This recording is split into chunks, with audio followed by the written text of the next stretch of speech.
हिरवीगार झाडी, नागमोडी वळणाचा रस्ता, परिसरात पूर्ण धुके, थंड वातावरण, उंच डौलदार टेकड्या, पाखरांचा किलबिलाट अशा सर्व गोष्टींनं वेढलेलं माचाळ हे गाव सध्या रत्नागिरीतील मिनी महाबळेश्वर म्हणून ओळखलं जातं. नमस्कार, मी अमोल मांडवकर माचाळ या सिरीजमध्ये आपलं स्वागत करीत आहे. दुपारी 11च्या सुमारास आम्ही माचाळला जाऊन पोचलो.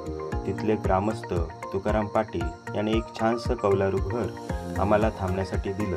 लहान मुले सार्थिक, पृथ्वी, तनू यांना खूप भूक लागली होती. मग काय, रोजच्या हिने त्यांच्यासाठी छानसा मॅगीचा बेत केला. पोटपूजेनंतर बच्चे पार्टी मातीत खेळण्यात दंग झाली. आता तयारी ती दुपारच्या जेवणाची. तशा आमच्या ग्रुपमधील सर्वच महिला अन्नपूर्णास सर्वांनी जेवणाची तयारी वाटून घेतली.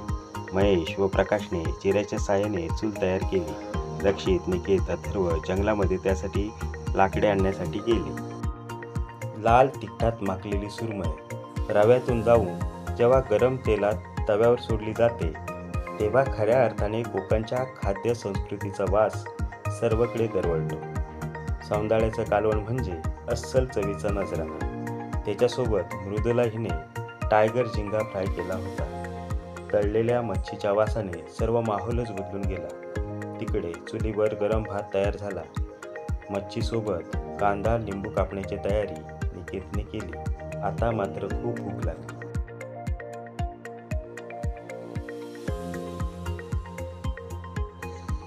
लाल तांबड्या रश्श्याचा तवंग सर्वांच्या भुकेमध्ये आग ओकीत होता. सर्वांना भूक लागल्यामुळे सर्वांनी सुरमई जेवणावर यथेच्छ ताव मारला.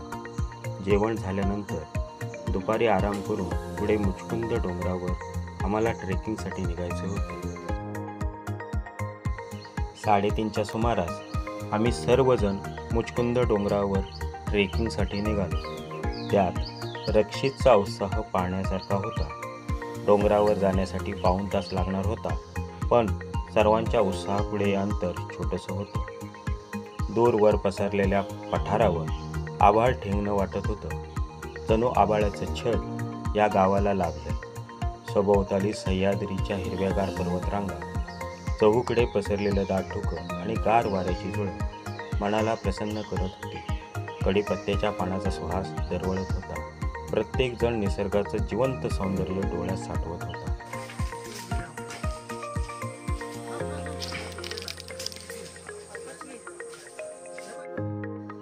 मुचकुंद ऋषींच्या गुहेत जाण्यापूर्वी प्रकाशने खात्री करून घेतली की वन्यजीव आत आहे की नाही. नंतर सर्व हळूहळू आत जाण्यासाठी निघाले. फार काळापूर्वी देव व दानवांमध्ये युद्ध झाले. दानव युद्धामध्ये भारी होऊ लागले असता मुचकुंद ऋषीने देवांना युद्धात सहकार्य केले व देवांचा विजय झाला. युद्धामुळे मुचकुंद ऋषी थकले असता त्यांनी देवांकडे अज्ञात ठिकाणी वास करून विश्रांती व तपश्चर्येसाठी अनुमती मागितली. देवांच्या आज्ञेप्रमाणे माचाळ इथे असलेल्या गुहेत त्यावेळी येऊन तपश्चर्या करीत राहिले. त्यानंतर श्रीकृष्ण व कालियावन राक्षस यांचे युद्ध झाले. श्रीकृष्णाला माहीत होते याचे मरण मुचकुंद ऋषींच्या हाती आहे. श्रीकृष्ण हळूच मुचकुंद ऋषींच्या गुहेत शिरले. मुचकुंद ऋषी तपश्चर्या करून झोपले होते. श्रीकृष्णाने त्यांच्या अंगावर आपला शेला पांघरला आणि गुहेत दुसऱ्या बाजूला लपून बसले. कालियावनला वाटले की श्रीकृष्ण स्वारी झोपले आहेत. त्याने त्यांना लाथ मारली आणि म्हणाला, तू इथं लपून बसलास तर. मुचकुंद ऋषी रागाने लाल झाले.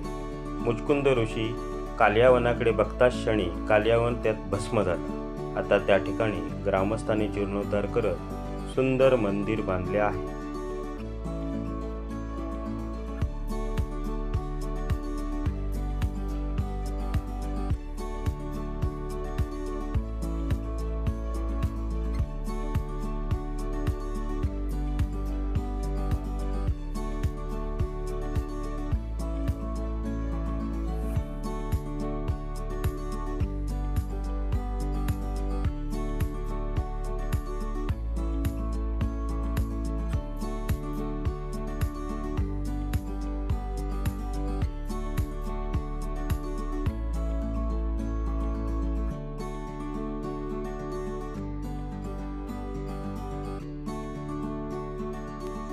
गुहा व इतर ठिकाणची पाहणी केल्यानंतर केव्हा संध्याकाळ झाली हे कळलंच नाही. आता परतीचा प्रवास सुरू करावा लागला.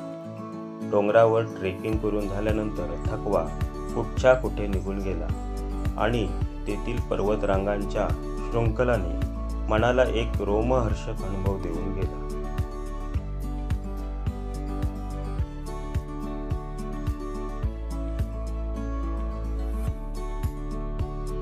माचाळीतील मुक्काम आमचा संपला तरी मन अजूनही तेथे रेंगाळत होते. सर्व मित्रांसोबत घालवलेले क्षण एक मनाला उत्साहित करीत होते. माचाळीतील लोकांचे सहकार्य, तेथील लोकांचे राहणीमान, त्यांची जीवनशैली, धावपळीतून तेथे असणारा एक सुखाचा अनुभव, हे काही औरच होते.